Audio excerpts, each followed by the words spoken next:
Orange and almond cake recipe. This easy orange cake recipe has been wowing my family for years.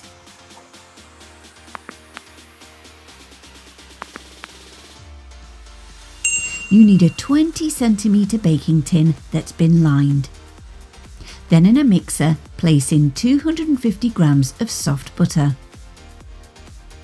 Then you need to zest 2 oranges. You can see here I'm using a zester and the link to it is in the description. Beat it round.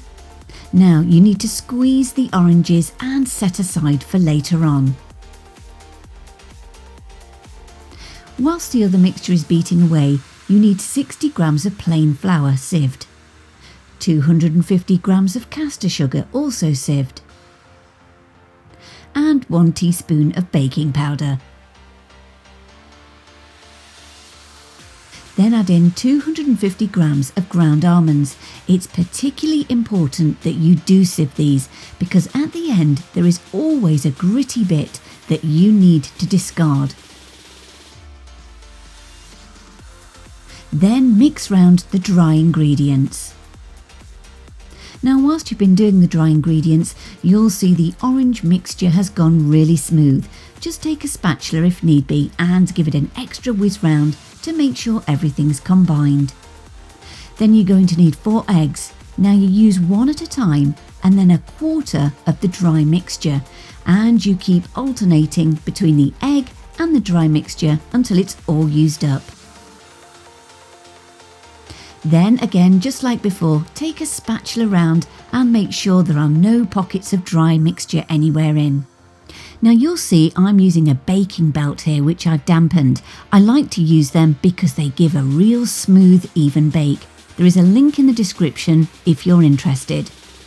Place the mixture into the tin and level out. Then you're going to need to put it in the oven at 180 degrees centigrade fan.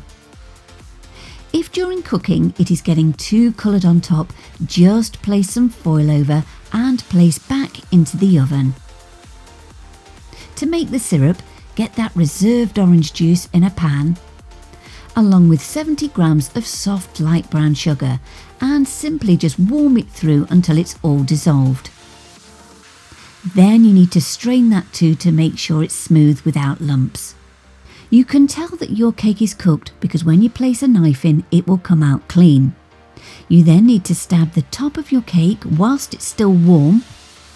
And then what you're going to do is you are going to pour over that orange sugar syrup mixture over the top, and it should all soak in. Then leave your cake to cool.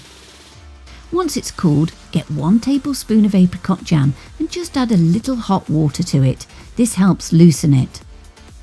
Then you're going to pour this over the top of the cake and just smooth it out.